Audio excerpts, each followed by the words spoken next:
कल के एपिसोड में राघव ने तहखाने का राज सुलझाया। आज कहानी में हम जानेंगे हवेली का राज। पूरी हवेली के अंदर तूफान मचा था। दीवारें कांप रही थीं, दरवाजे अपने आप खुल बंद हो रहे थे। राघव ने काली किताब को कसकर पकड़ा हुआ था। उसकी आंखों में अब डर नहीं था, सिर्फ सवाल था। वो जोर से बोला, ऋतु, सच क्या है? तू कौन है? चारों तरफ गूंज उठा एक डरावना हंसी का स्वर। सच वही है जिसे सबने छुपा दिया था।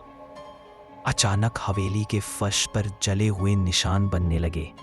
उन निशानों से एक पुरानी याद उभर आई।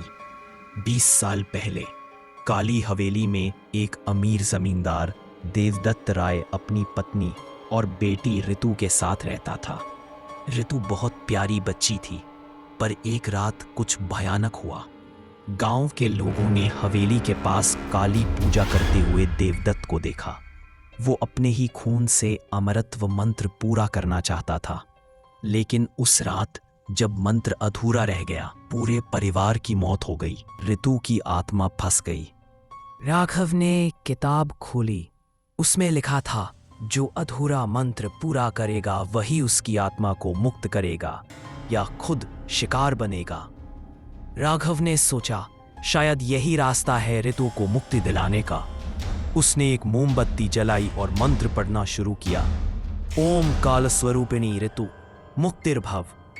लेकिन तभी हवेली की दीवार से देवदत्त राय की आत्मा प्रकट हुई। उसका चेहरा विकृत था, आंखें लाल और मुंह से धुआं निकल रहा था। ऋतु मेरी है, कोई उसे नहीं छीन सकता।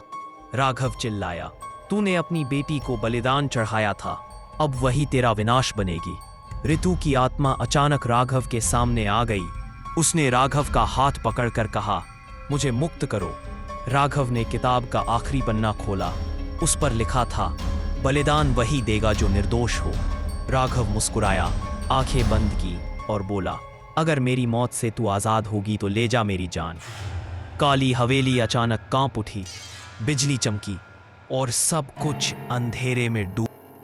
ऋतु की तस्वीर दीवार पर अब मुस्कुरा रही थी और नीचे लिखा था, धन्यवाद राघव। लेकिन किताब अभी भी जमीन पर पड़ी थी और उस पर एक नया शब्द उभर आया था, अगला बलिदान।